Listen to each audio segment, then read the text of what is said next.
Hi, I'm Sreenivasan. In this next half hour, we're going to talk about the importance of early education. Research has shown that until the end of third grade, most students are learning to read. After that, students begin reading to learn. Therefore, it's critical to expose the young mind to reading and vocabulary. I'm pleased to have with us a group that is providing children with an early boost to the brain. Each year, Reach Out and Read places more than 6 million books into the hands of children during their regular visit to the doctor's office. By focusing on children from the age of 6 months to 5 years, the doctors and nurses with Reach Out and Read are turbocharging young minds. I'm joined by Traci Lester, Executive Director, Reach Out and Read of Greater New York, Melody Pink, whose children have benefited from the program, and pediatrician Dr. Dipesh Navsaria. Welcome. So, Dr. Navsaria, you've been with this for at least 15 years. Why is early reading so important to a young mind? Early reading is so important because of how much it really helps develop their brains. Children receive that nurturing by being in their parents' lap. They learn early word and letter recognition.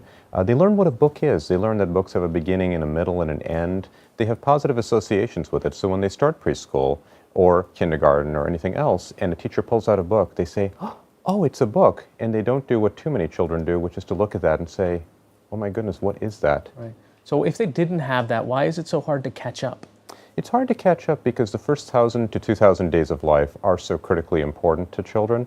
The brain is much more plastic at that time. They really, all the skills we use in learning really are developed in those first 5 years of life.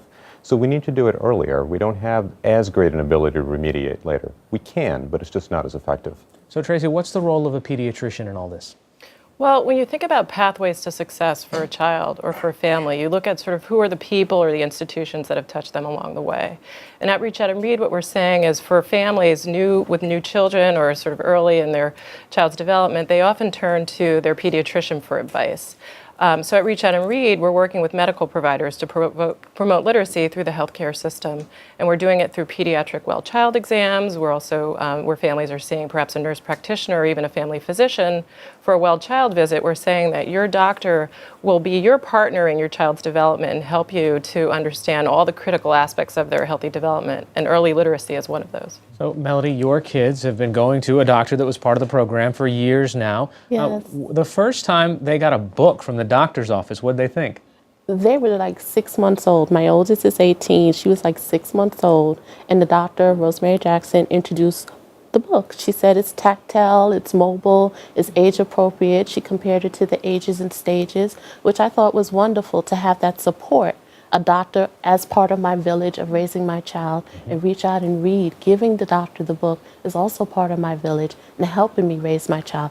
Introducing literacy at an early age is amazing. So what's the benefit that you've seen for your kids? They do sight words at an earlier age. They begin to read at an earlier age. Some a level ahead of than other children, their peers. And it's just an awesome merge and partnership, Reach Out and Read with the pediatricians. All right, so Dr. Navsaria, when you hand a child a book, are you watching for that reaction? And what do you learn from that moment that the child gets it for the first time? I learned so much from when I hand a book to a child. I walk in with the book in my hand, a book much like this one, a board book. I hand it directly to the child. I watch to see, do they turn it from that upside down to the forward face? For a young child, are they pointing? Are they looking? Are they handling these pages? Do they turn and hold it out to their parent in that universal read to me gesture? That tells me about the relationship between that parent and that child, that the child knows how to ask them for things and to rely on them, and they know that this is a good thing that they're receiving. I've said this before and I'll say it again. In a well child visit where there's no other identified complaint, I'd rather walk in without my stethoscope than without a book, because I learn more from this book about that child. And so, Traci, how many doctors are part of the program? So Reach Out and Read serving over 4 million children across the country, and we're in over 5,000 medical locations. We work with roughly 24,000 medical providers, volunteer providers. In other words, doctors are incorporating this into their medical practice as part of what they do, as part of the well child exam, and they're taking on literacy as just a critical part of everything that they're speaking with a family about. So how complicated is it for a doctor to get involved in this?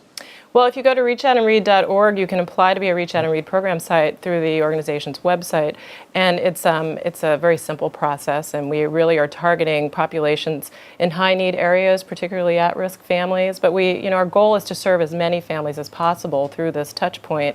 And we start in infancy, and we stay with families through their child's development. So it's really a great way to kind of bring in a family and embrace them through their child's. So Dr. Navsaria, how about families for whom English is not a first language? I mean, you deal with all sorts of different ethnicities, you deal with lower income backgrounds, and some of those children might not have been exposed to a book nearly as much as you'd like them to.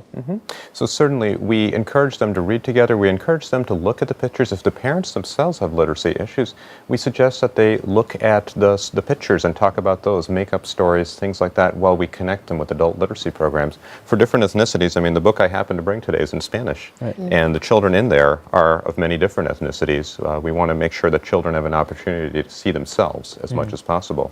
I'll also point out that really this program has now been endorsed fully by the American Academy of Pediatrics. In June, they released a landmark policy statement saying that this should be part and parcel of every well-child visit starting in infancy, that literacy promotion is important. Melody, what's the most important reason that a parent should be figuring out ways to get a book into a child's hand? Because as a parent, you are that child's first teacher. Literacy is the key to knowledge, is the key to everything. Putting that book in a hand at an early age, it opens up doors. It opens up imagination, vocabulary, social emotional skills. It opens that bond between me and my children. That's our thing to do every evening, and they look forward to it. Having that book from Reach Out and Read is amazing. All right, thank you all so much for your time. Thank you. Thank you. All right, thanks for this revealing information on early learning and the long-term impacts of reading. So to learn more about Reach Out and Read, email us or text us or join the conversation on Facebook. Join the movement and become an American Graduate Champion.